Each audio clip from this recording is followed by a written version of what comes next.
à tous. À nouveau, bonjour pour ceux qui étaient là déjà tout à l'heure. Je suis ravie de vous accueillir à notre webinaire donc consacré à notre nouvelle offre en BTS Tourisme. Je rappelle juste pour ceux qui viennent de nous rejoindre que la conférence est enregistrée, donc le replay sera accessible après le webinaire et que voilà, le lien vous sera envoyé à l'issue de la conférence. Pour faire un peu les présentations, donc je suis Florence Terrasse, directrice éditoriale adjointe chez Nathan, et j'ai avec moi une belle équipe, quelques représentants de la grande équipe qui nous a accompagnés dans ce projet.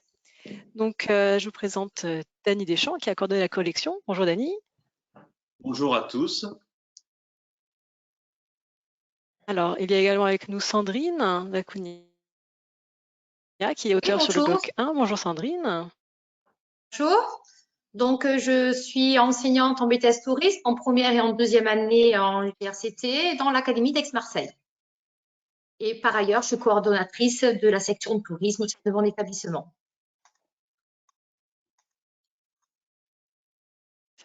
Nous avons aussi Marie-Noëlle Vacheret, qui est auteure sur le blog 2. Bonjour Marie-Noëlle.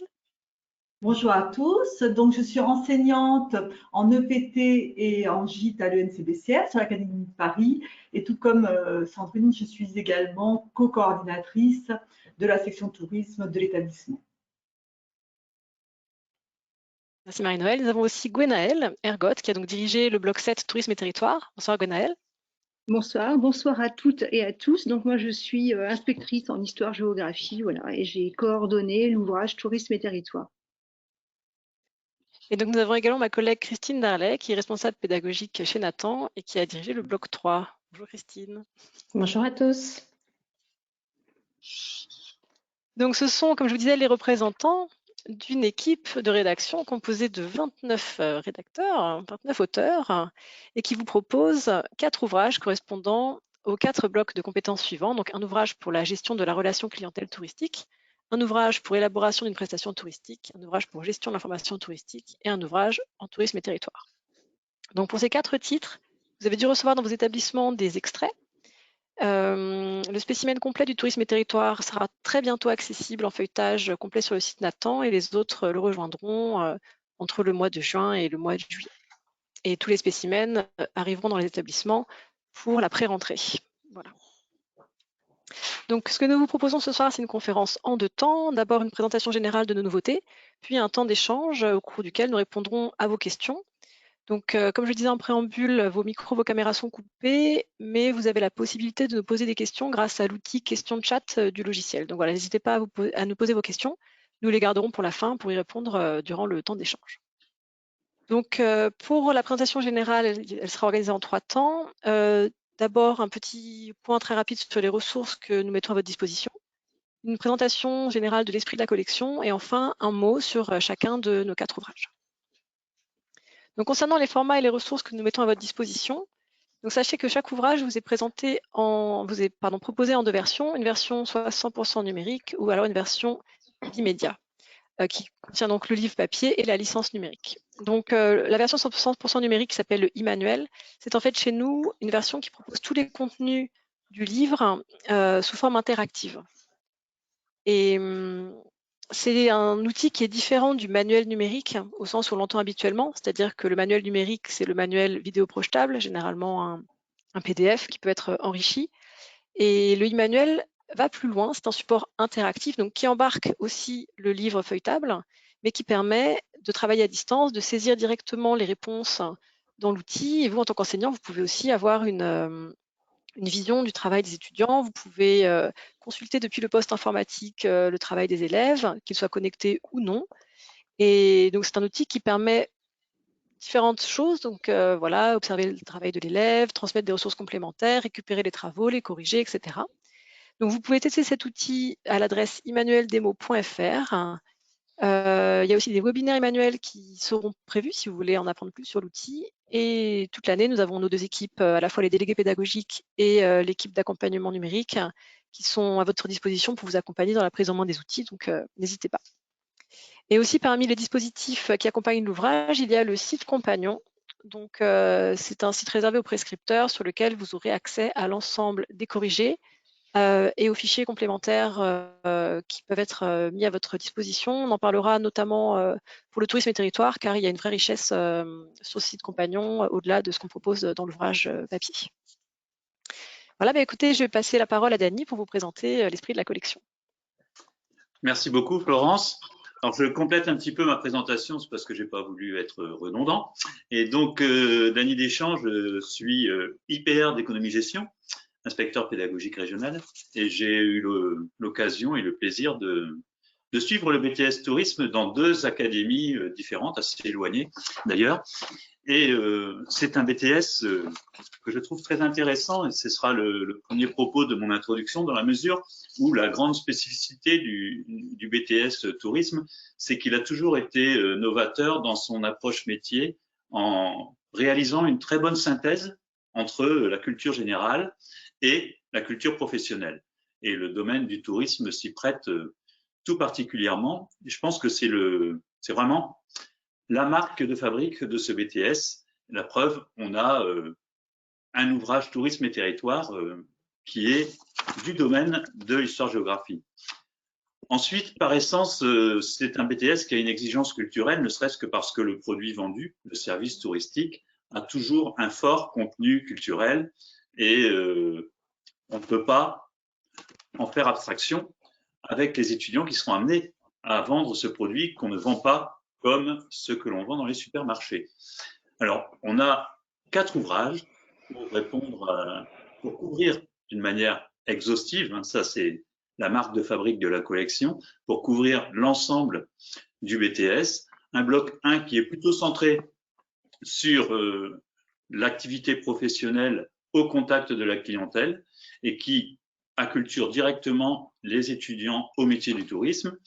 Un bloc 2 qui passe un petit peu sur le développement professionnel des étudiants, commence à leur ouvrir des compétences nouvelles au niveau des attendus du BTS, avec de la conception de produits touristiques, l'analyse des opportunités, de l'évaluation, etc.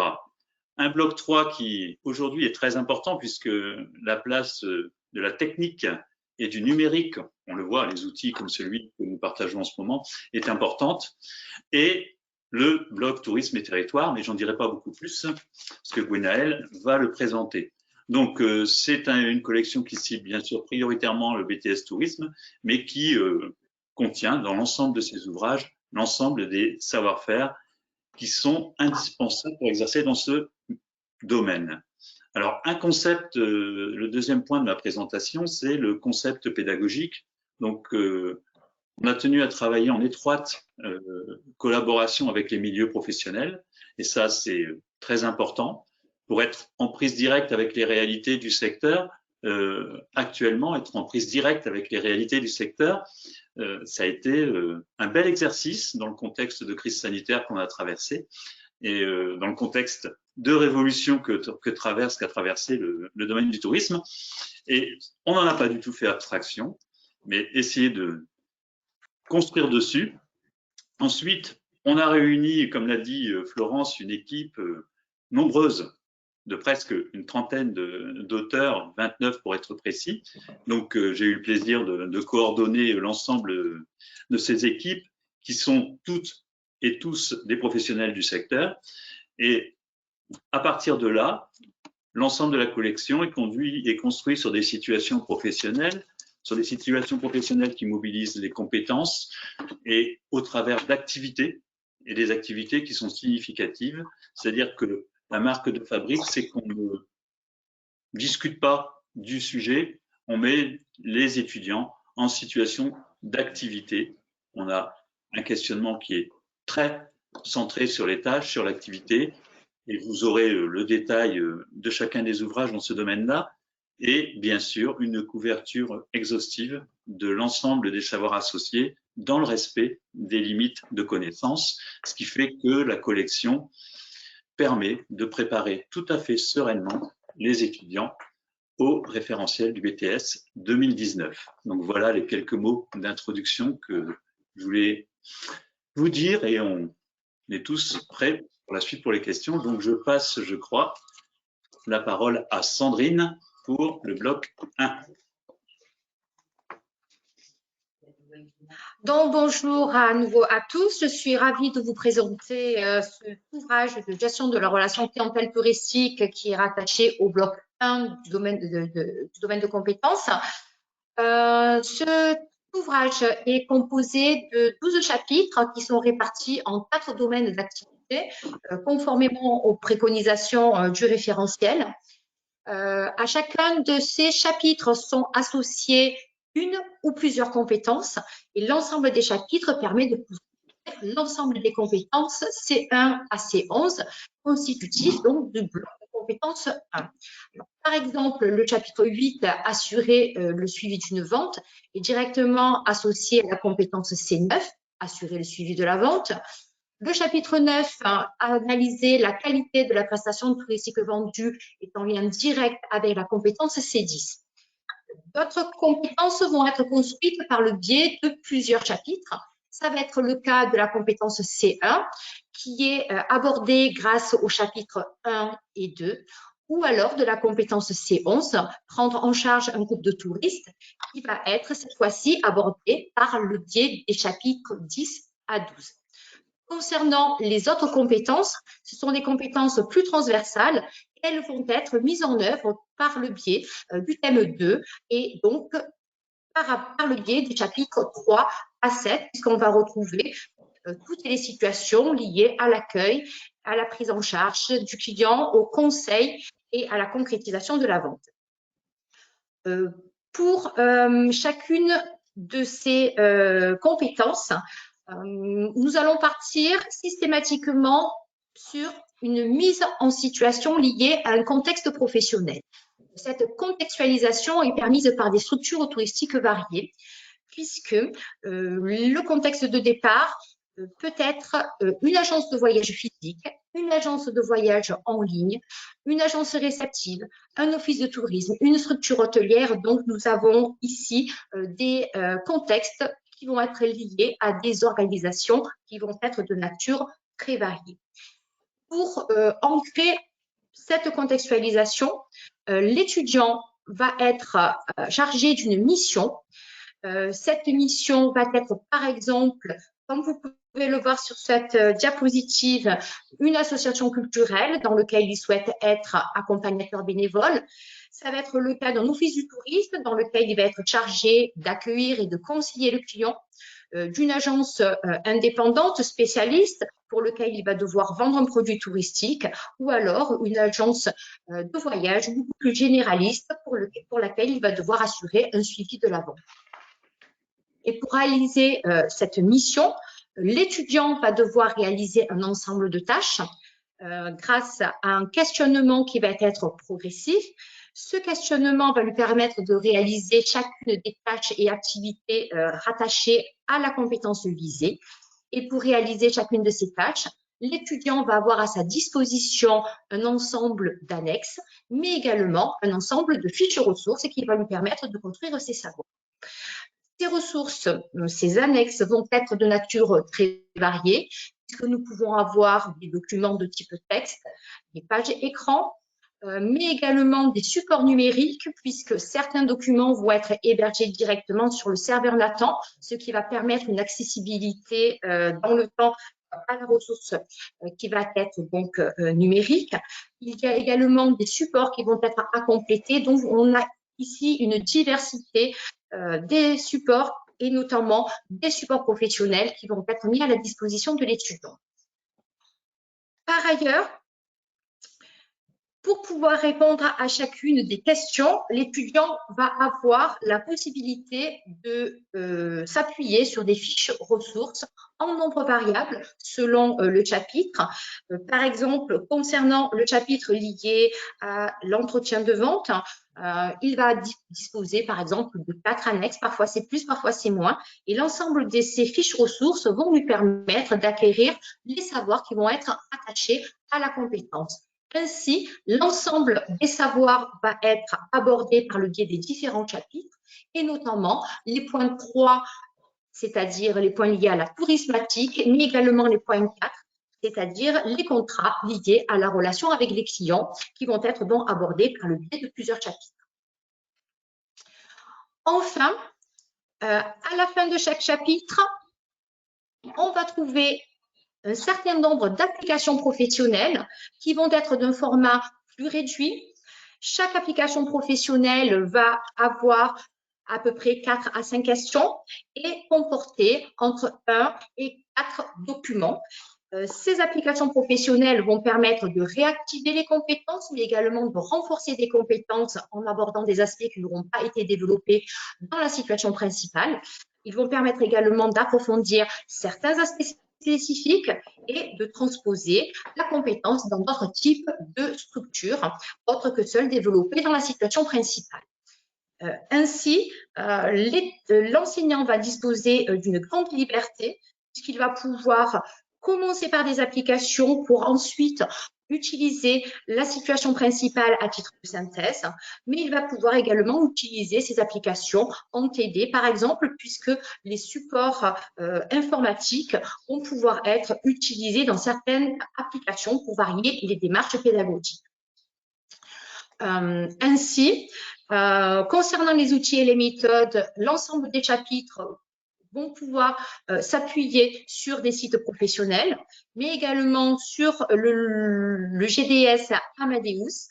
Vous allez pouvoir également varier les méthodes de travail puisque les applications, tout comme la situation principale, peuvent être réalisées soit de façon individuelle, mais pour certaines questions, il y aura la possibilité également de réaliser des travaux de groupe avec notamment la mise en place de simulations d'entretien de vente ou simulation d'activités de conseil ou de suivi client.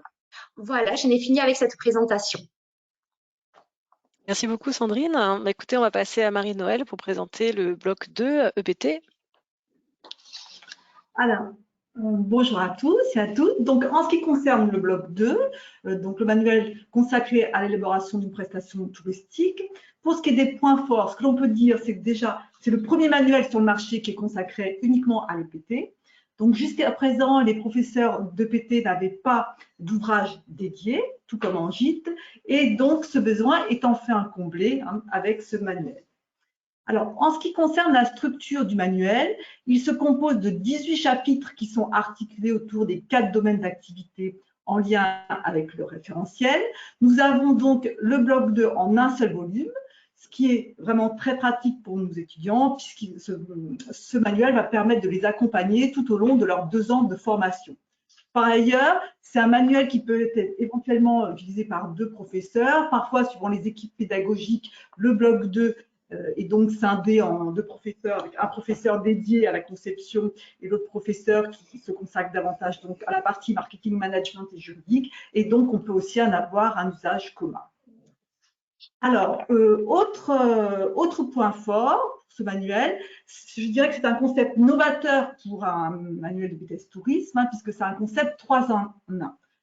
Qu'entend-on par un concept 3 en 1? Donc, systématiquement, chaque chapitre est divisé en 3 parties, une étude de cas, une partie consacrée à des fiches ressources et une 3e partie des applications. Alors, en ce qui concerne l'étude de cas, elle va donc permettre, par les activités et tâches données, de développer les compétences exigées en lien avec le référentiel. Donc, l'étude de cas en elle-même se compose d'une situation professionnelle, comme vous pouvez le voir à l'écran. Donc, ici, nous sommes sur le chapitre 3, les acteurs commerciaux donc, du tourisme. Et donc, nous avons choisi d'étudier le Théo Voyageurs du Monde, qui est le leader du voyage sur mesure en France. Donc, l'étudiant est complètement immergé dans l'entreprise. Comme vous pouvez le voir, il est donc stagiaire au sein du service production et il aura pour mission ici d'analyser le marché des acteurs de la production et de la distribution. Donc, la mise en situation s'accompagne d'un dossier, comme vous pouvez le voir. Ce dossier, suivant la séquence, peut être d'une longueur qui varie entre 4 et 8 pages. Et donc, il se compose d'un ensemble d'articles, en général d'articles de presse récents, relatifs donc à la situation donnée. Accompagnant donc le dossier, nous avons un questionnaire guidant qui peut donc se composer de 2 à 3 parties. Donc ici, sur cette étude de cas, nous avons choisi de consacrer 3 parties. Une partie donc dédiée à l'analyse du marché des producteurs, une deuxième à l'analyse du marché de la distribution, et une troisième sur les acteurs du réceptif et des prestataires. Donc, ce que je tiens à dire également, c'est que cette étude de cas, elle va permettre d'accompagner donc nos étudiants dans la découverte et la compréhension du secteur touristique et des nouveaux enjeux que sont notamment le tourisme durable, responsable, et également le tourisme social.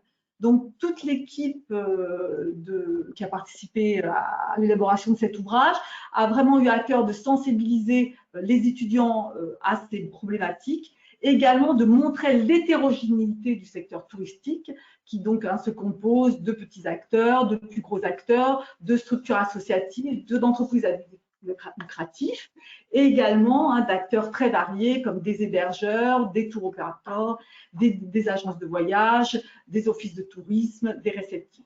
Voilà, donc vraiment, le but c'était de montrer toute cette diversité. Donc, accompagnant ensuite en deuxième partie cette étude de cas, des fiches ressources. Donc, les fiches ressources, elles présentent et approfondissent les notions clés en lien avec la séquence. Et nous avons veillé à une présentation extrêmement visuelle, comme vous pouvez le voir, avec des schémas, des tableaux qui permettent de faciliter la mémorisation des notions par les étudiants. Donc, concernant ces fiches ressources, l'étudiant peut donc les consulter pour l'étude de cas, ça l'aide à découvrir les notions, mais aussi peut revenir dessus tout au long de sa progression sur les 2 ans. Enfin, nous avons donc les applications professionnelles également, troisième partie. Donc, ces applications professionnelles, elles proposent des activités aux étudiants dans un format plus court que la mise en situation. Elles viennent compléter les compétences développées lors de la mise en situation et elles prennent appui sur des ressources documentaires en phase avec l'actualité. Donc, comme vous pouvez le voir, là, nous avons choisi d'évoquer les agences réceptives et leur organisation, également le marché du voyage d'affaires. Il y a aussi une autre mise en situation consacrée à un office de tourisme. Alors, autre atout, c'est un ouvrage qui offre une grande liberté pédagogique. On peut avoir donc on peut opter pour un suivi classique de déroulement pédagogique avec une approche par l'étude de cas qui permet la découverte des contenus notionnels et ensuite approfondir, aller plus loin avec les applications. Mais il y a aussi une autre possibilité suivant le calendrier, le temps qu'on a pour des séquences. On sait que, par exemple, au moment des départs en stage, notamment, on est un peu plus serré en temps. On peut aussi avoir une approche par les applications, et donc ce qui va permettre d'avoir un questionnaire plus court avec des exercices variés, et puis ensuite d'approcher l'étude de cas, par exemple, par une évaluation sommative. Alors, on peut aussi travailler de manière individuelle, faire travailler des étudiants de manière individuelle sur ces études de cas ou en groupe. Tout dépend de ce qu'on a envie de faire. On peut imaginer en début de première année de faire travailler nos étudiants en groupe pour les habituer à travailler sur une étude de cas et puis ensuite leur laisser plus d'autonomie. Alors, enfin, ce que l'on peut dire sur ces études de cas. On a donc une aide à la préparation de l'épreuve ponctuelle E5 tout au long de la formation, avec une mise en situation donc systématique, une étude de cas pour chaque séquence. Donc, ce qui permet vraiment de développer les compétences des étudiants sur l'étude de cas. Donc, pour conclure, je dirais que c'est un ouvrage pratique et attractif, comme vous avez pu le voir avec les différents visuels, et qui permet à nos étudiants donc de s'immerger dans le monde du tourisme et de devenir, on peut l'espérer, de futurs professionnels du tourisme. Merci. Merci Marie-Noëlle pour cette présentation. Alors, je passe la parole à Christine qui va nous présenter l'ouvrage du bloc 3. Merci Florence.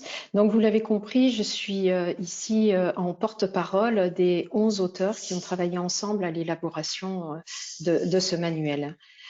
L'objectif de ce manuel est de permettre aux étudiants titulaires du BTS Tourisme de s'adapter aux évolutions constantes, régulières et rapides des outils de communication numérique. Ce manuel traite les 4 domaines d'activité qui sont prévus dans le référentiel. Les domaines d'activité 1 et 4 traitent essentiellement des éléments fondamentaux de l'environnement numérique. Le domaine de traitement de l'information invite à manipuler plutôt des outils bureautiques, et notamment les fonctions avancées des tableurs et texteurs tels qu'il est préconisé dans le référentiel.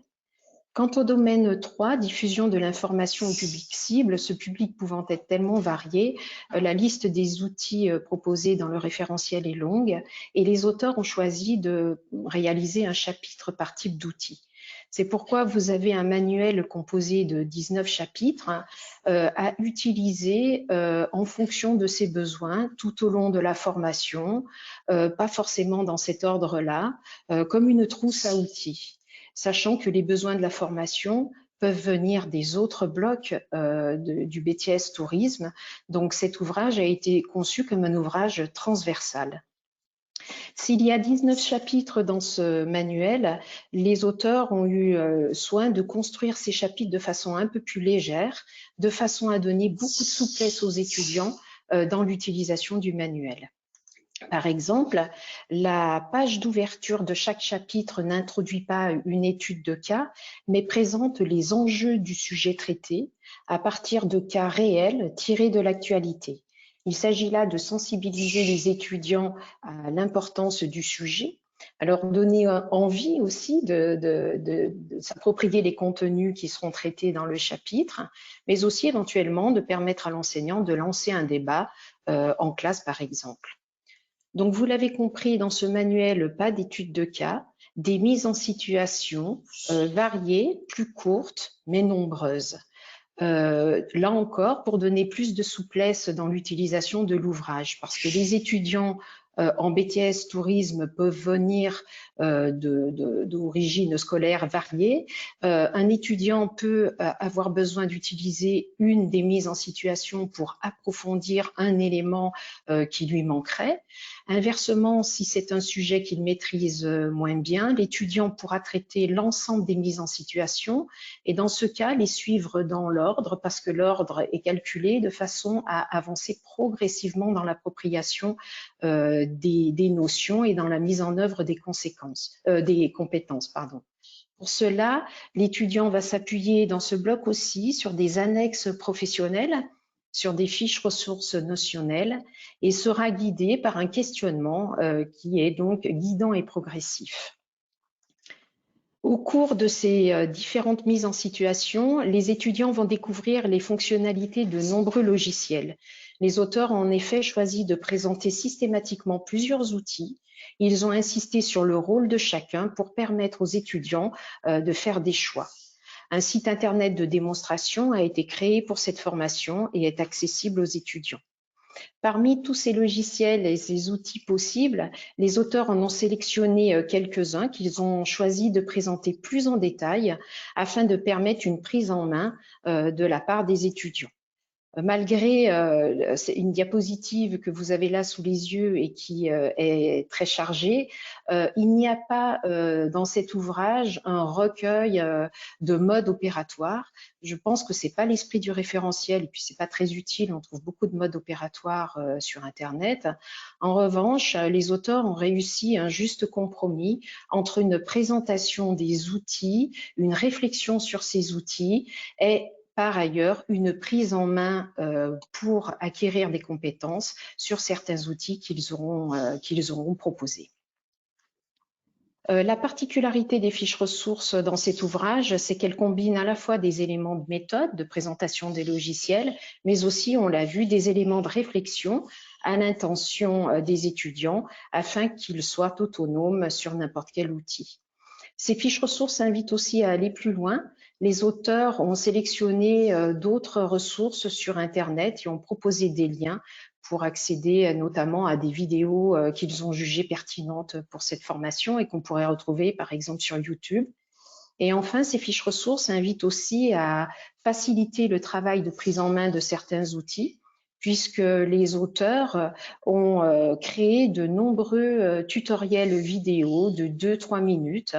Ils se sont eux-mêmes filmés en train de manipuler les outils qu'ils proposent et de commenter leur travail. Et donc, ces vidéos tutoriels sont accessibles via des QR codes à partir de ces fiches ressources.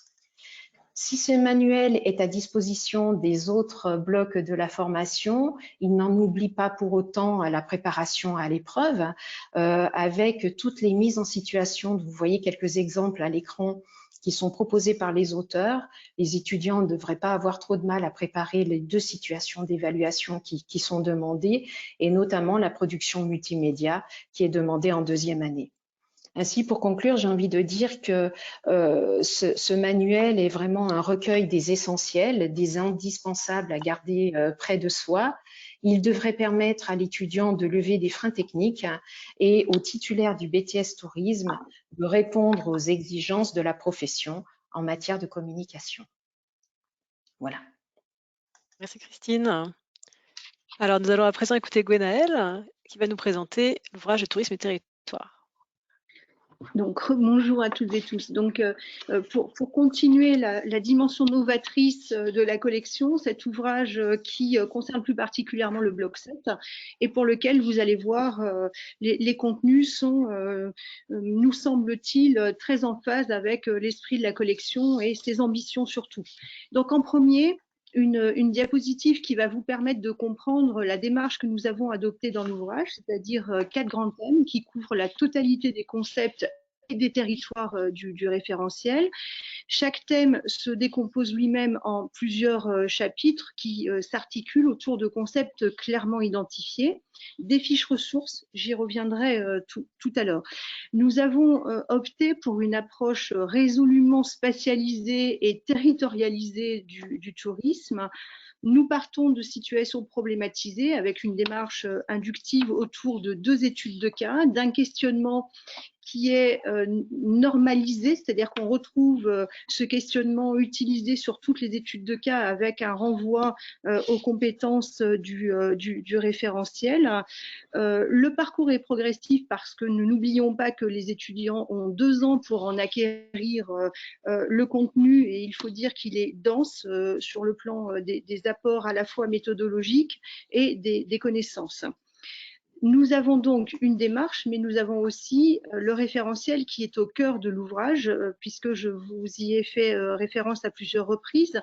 Donc, le référentiel ne nécessite pas un traitement linéaire. Nous avons choisi des approches croisées qui permettent d'enrichir progressivement à la fois les concepts et les territoires qui sont abordés par le référentiel. Nous avons fait le choix d'une géographie problématisée, d'une géographie réflexive et qui permettent cet aller-retour entre la culture générale dont parlait tout à l'heure Dany Deschamps et les métiers du monde du tourisme, donc des compétences à visée professionnelle et une solide culture générale en géographie. Alors, pour continuer sur le descriptif du manuel, les entrées de thèmes, vous voyez que chaque ouverture de thème se présente de la même manière avec une photographie de paysages et ou de monuments emblématiques, voire archétypales.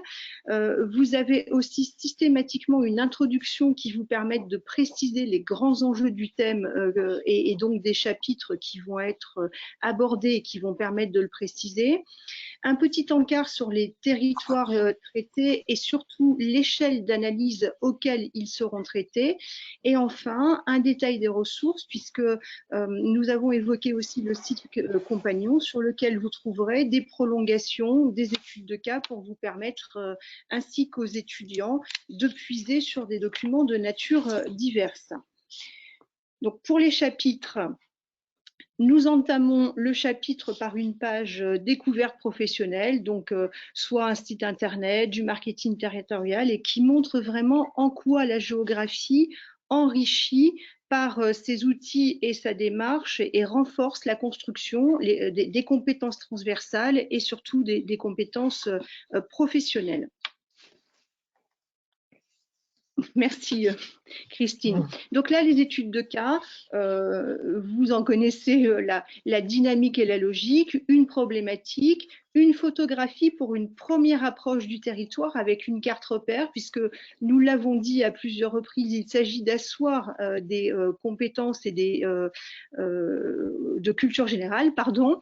Et puis ensuite, sous la photographie, la présentation toujours des enjeux de cette étude de cas qui va permettre de analyser un ou plusieurs des concepts qui sont centraux des thématiques traitées.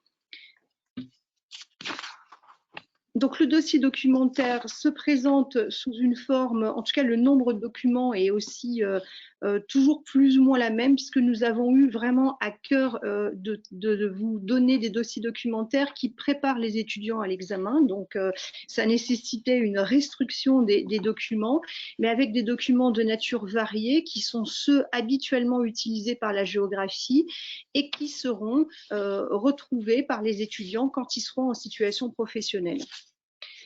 À l'issue de cette étude de cas, un questionnaire dont je vous parlais tout à l'heure, qui est organisé autour de grands blocs de compétences, et un petit encart à l'issue du questionnement qui vous permet un chemin alternatif si vous le souhaitez, c'est-à-dire qu'on reprend le questionnement par une mise en situation à travers un sujet possible d'examen, donc vers l'examen.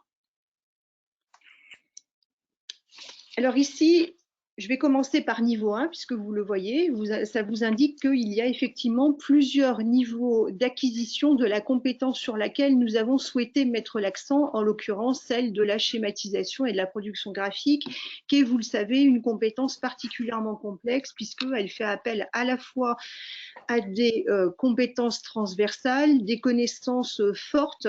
Il s'agit de produire un raisonnement spatialisé, et les étudiants ne sont pas à l'aise avec cette compétence. Donc, à l'issue de la première étude de cas, un arrêt sur la production graphique, un apport méthodologique et un exercice d'application. Cette compétence sera travaillée tout au long de l'ouvrage avec une montée en complexité, d'où les niveaux 1, 2, 3 qui vous sont indiqués pour vous permettre de savoir à quel type de complexité ou quel est le niveau de complexité de chacune des productions graphiques proposées.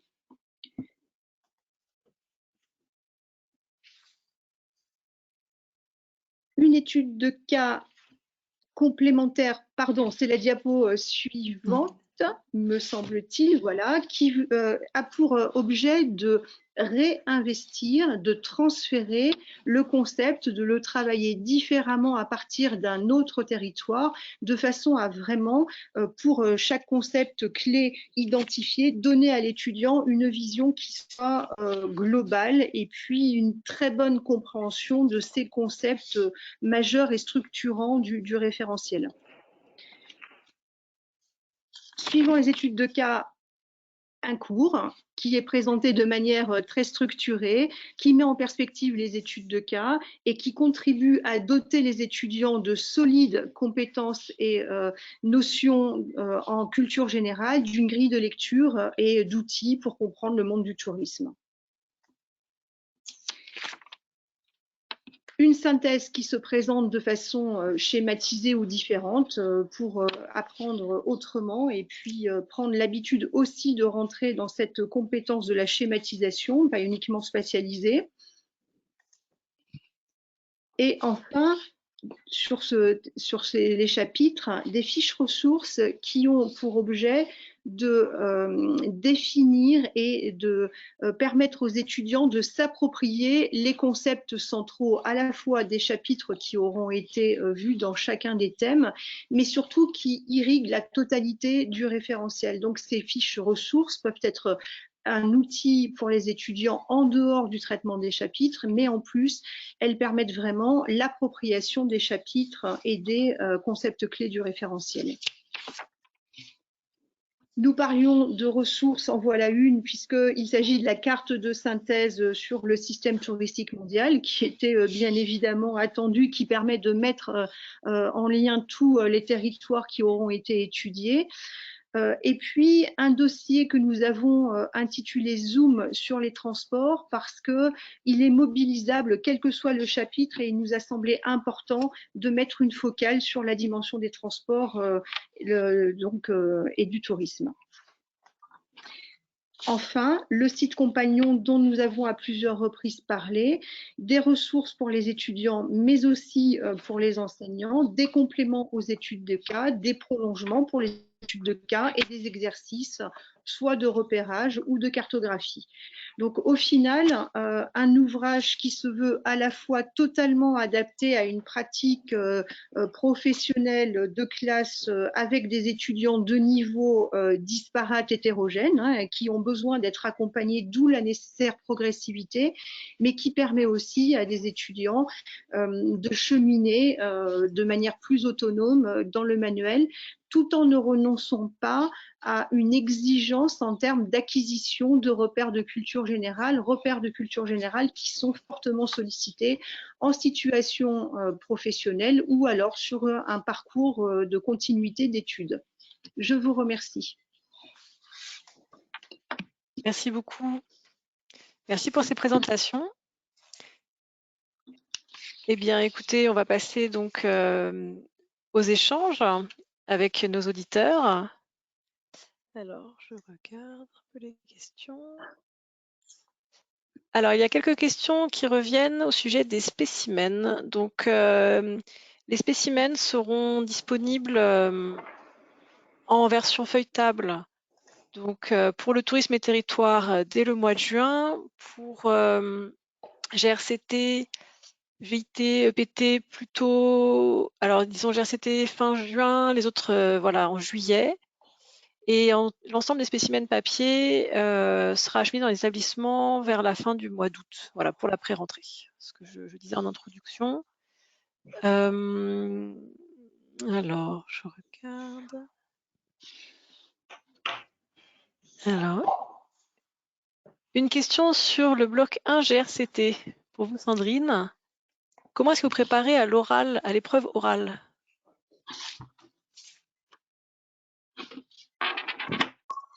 Alors, la préparation à l'épreuve orale peut être faite par le biais des mises en situation professionnelles dans lesquelles interviennent des simulations d'entretien, d'accueil ou de vente, puisque et dans la situation principale, mais également par le biais des situations professionnelles, il y a plusieurs simulations qui sont proposées avec des groupes de 3 personnes pour lesquelles un étudiant joue le rôle du client ou du touriste, un qui est en charge d'être un conseiller, un qui joue le rôle du touriste et l'autre qui est conseiller en voyage ou en séjour, et enfin un observateur avec une grille d'observation qui va lui permettre justement d'analyser, puis ensuite de débriefer avec ses camarades sur les points forts et les points faibles de la situation qu'ils ont réalisée. Et puis par ailleurs, concernant la partie tourismatique, il y a non seulement des fiches, mais également des activités qui permettent de traiter non seulement la constitution d'un PNR, mais également l'annulation immédiate, donc les différents attendus relatifs et à la première partie qui est la simulation et la deuxième partie qui est constitutive à l'utilisation d'Amadeus vont être traités par rapport aux différents chapitres. Maintenant, concernant la présentation d'une situation d'accompagnement qui fait l'objet de la troisième partie de l'épreuve, il y a 3 chapitres qui sont consacrés à l'accompagnement du touriste avec un ensemble de ressources sur les savoirs et les savoir-faire. Par conséquent, l'ensemble de ces chapitres avec plusieurs activités professionnelles proposées, mais également l'ensemble des ressources qui permettent de maîtriser un certain nombre de savoirs, mais également un certain nombre de savoir-faire que l'étudiant pourra ensuite valoriser le jour de l'oral. Et puis, voilà. Et puis, il y a également une fiche méthode de présentation de l'épreuve qui va permettre là aussi de rappeler les attendus de l'épreuve, le déroulement, etc. Donc voilà, je pense que l'étudiant aura de quoi se préparer efficacement à son oral par le biais de toutes ces ressources et toutes ces activités. Merci Sandrine. Alors, je vous pose une autre question dans la foulée. Pour Amadeus, que propose l'ouvrage en termes d'apprentissage et de manipulation? Est-ce que vous pouvez présenter un peu plus ce point? Il y a des activités à la fois concernant l'élaboration de PNR, réservation de segments aériens et également émission de billets et comme j'ai dit, annulation immédiate également. Vous avez des exercices sur l'aérien. Il y a également au moins une application sur Rail Display. Donc, autant le rail que les segments aériens, ou du moins l'aérien, sont traités par le biais des applications. Donc, il y a au moins 2 chapitres dans lesquels un ensemble de mises en situation professionnelle permettent d'utiliser l'outil Amadeus. Merci Sandrine. Alors, une question qui m'est posée. Bonjour, existe-t-il le guide de l'enseignant? Alors oui, tout à fait. Pour l'ensemble des 4 ouvrages, il y aura un livre du professeur, donc qui sera disponible en version imprimée et qui sera également disponible sur les sites compagnons. Donc voilà, vous aurez sur le site compagnon l'ensemble des corrigés, donc des études de cas, des applications, enfin de tout ce qui est dans l'ouvrage élève et une version imprimée aussi disponible pour les prescripteurs. Voilà. Alors, j'ai une question, Christine, pour le bloc 3. Alors, comment marche le site internet mis à disposition des étudiants? Ah oui, effectivement, un auteur a créé un site internet spécialement pour ses étudiants. C'est un auteur professionnel. Il est directeur d'un studio de création de sites web. Donc, il a prévu un vrai faux site qui porte sur une fausse agence immobilière. Une fausse agence de voyage, pardon. Et il a créé plusieurs pages et il a lié les pages entre elles et il va inviter les étudiants à visiter ces pages, à passer d'une page à l'autre et à les observer. Et avec le questionnement qu'il a mis dans les mises en situation, les étudiants vont s'appuyer sur ce qu'ils observent pour répondre à ces questions, à savoir que certaines pages ont des défauts, par exemple, et donc l'étudiant devra repérer ce qui fonctionne et ce qui fonctionne moins bien. Bien sûr, les étudiants ne vont pas pouvoir passer sur la partie administrative du site, ils vont rester sur la partie publique pour des raisons techniques. Alors l'auteur a complété avec quelques éléments quelques supports pour aider les étudiants. Par exemple, il a fait un enregistrement audio entre l'agence de voyage et puis un cabinet d'audit qui va conseiller cette agence dans la création de son site web. Il a aussi, il s'est enregistré en train de travailler lui en tant qu'administrateur sur son site web et il a fait un tutoriel et il invite les étudiants à l'observer et à travailler sur ce support. Et puis, en tant que professionnel, il dispose de tout un tas de ressources sur les conseils en création de sites web et il va mettre ces ressources à disposition des étudiants aussi sur un site qu'il rendra accessible aux étudiants, dans lequel ils trouveront tout un tas de supports et d'autres vidéos pour les aider à créer des sites web. Donc, c'est assez complet, assez varié. Je ne sais pas si je réponds à la question. On verra s'il faut des précisions. Oui. Alors, j'ai une question pour Gwenaëlle. Gwenaëlle, est-ce que vous pouvez nous réexpliquer la différence entre les fiches ressources et les essentiels?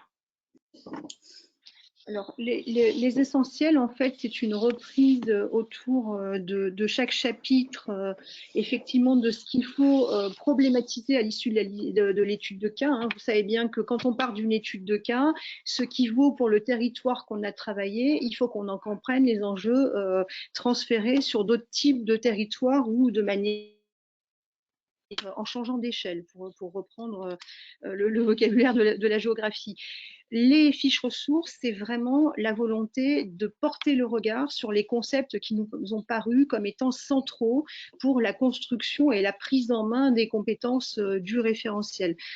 Effectivement, la mise en tourisme, voilà, le terme mise en tourisme, c'est un concept sans lequel forcément on ne peut pas avancer sur cette géographie et dans le référentiel. Donc, nous avons consacré une fiche ressource à la mise en tourisme, puisqu'il faut que les étudiants soient outillés à la fois pour acquérir les concepts fondamentaux de la géographie. Et on sait bien que de plus en plus, au regard de leur parcours scolaire dont vous avez parlé tout à l'heure, hétérogènes, ils n'ont pas tous été exposés de la même manière à cette discipline. Alors, c'est une discipline qui s'appuie sur des concepts qui parfois peuvent être peuvent nécessiter une reprise, voire une appropriation plus forte, alors que l'essentiel, on est vraiment bien à partir d'une thématique, donc la station littorale, enfin, on va comprendre comment d'un territoire, on construit des compétences et des connaissances autour de ce territoire. Donc, on n'est pas tout à fait, effectivement, sur les mêmes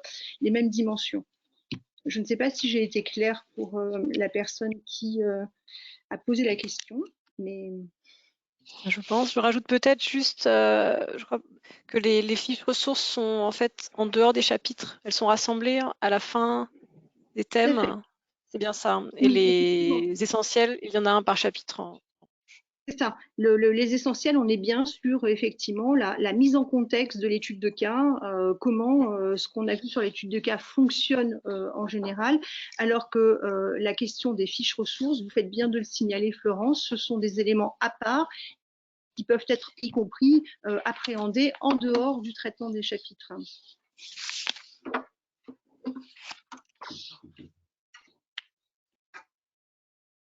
J'ai une question pour Marie-Noël, parce qu'il leur faut un peu pour tout le monde. Alors, vous en avez un petit peu parlé, mais est-ce que vous pouvez nous repréciser comment on prépare à l'examen dans ce bloc 2? Alors, en fait, la préparation de l'examen, elle se fait au cours de chaque séquence, puisque chaque séquence commence par une étude de cas. Donc, on a une mise en situation avec un questionnement, comme je l'explique, guidant, et qui fait référence donc à la fois au dossier de synthèse et aux fiches ressources. Donc, l'étudiant peut découvrir les notions en lien avec la séquence à travers les fiches ressources et donc se préparer à l'étude de cas à travers le questionnement qui lui permet de développer sa pensée, d'analyser des documents, donc d'apprendre à repérer de l'information, à l'analyser. Je ne sais pas si je suis claire dans ma réponse. Et donc, c'est vraiment progressif puisque chaque séquence permet de réaliser une étude de cas. Donc, vraiment, l'étudiant va s'entraîner tout au fil de sa formation sur les 2 ans à cette épreuve. Donc, il va pouvoir vraiment développer toutes ses compétences en la matière. Merci Marie-Noël. Alors, j'attends de voir si d'autres questions nous sont posées. Je vérifie que j'en ai pas oublié.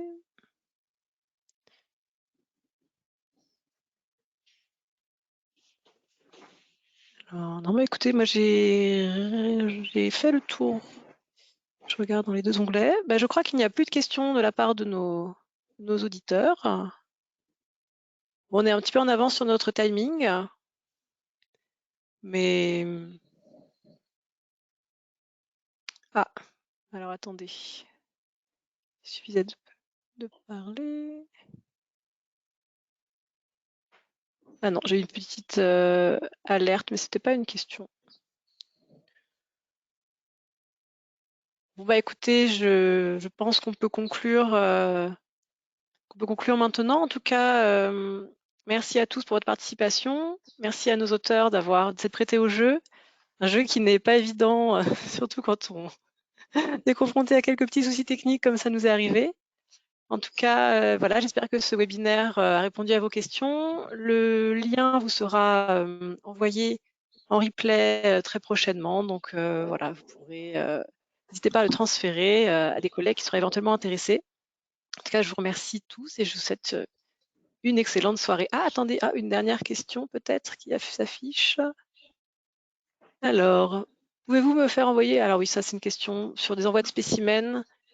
Je pense que, alors pour la personne qui a posé cette question sur des spécimens, oui, on va, avec notre service marketing, on va faire en sorte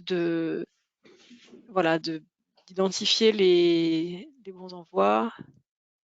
Alors, Prévoyez-vous de faire des ouvrages spécifiques pour d'autres BTS, exemple CEJM en SEO?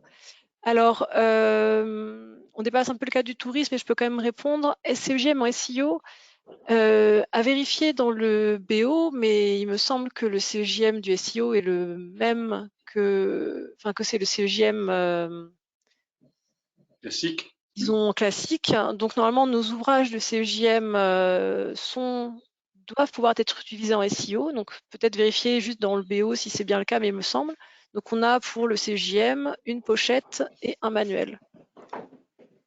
Donc voilà. Ah oui, c'est CEJM appliqué. Ça, effectivement, ça, on n'a pas d'ouvrage pour le moment. Alors, j'ai une question difficile d'être prescripteur sans avoir vraiment vu le contenu. Les spécimens arrivent tard. Alors oui, c'est sûr que les spécimens papier arrivent tard. En tout cas, dès les mois de juin et juillet, vous pourrez feuilleter l'intégralité des contenus. Donc c'est vrai que c'est quand même une manière d'avoir un peu avant la fin du mois d'août accès à l'intégralité des contenus qu'on propose. Donc en feuilletage à ce moment-là.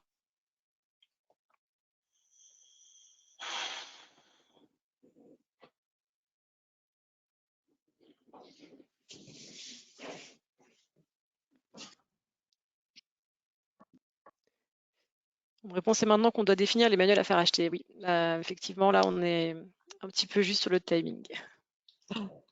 Alors, même question pour la discipline relation client NDRC. Alors, on a une offre en NDRC sur les blocs professionnels. Je vous invite à consulter notre site, notre catalogue pour voir si vous trouvez votre bonheur. Et c'est effectivement le même genre de manuel, c'est des manuels construits autour d'études de cas. Voilà, je ferme la petite parenthèse NDRC.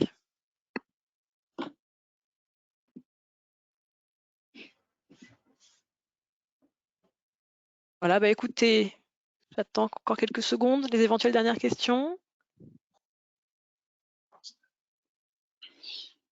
Voilà, bah écoutez, s'il n'y en a pas, je vous propose de clôturer cette fois-ci. Voilà, bah écoutez, merci à tous, c'est une excellente soirée. Bonsoir. Bonsoir. Bonne soirée. bientôt.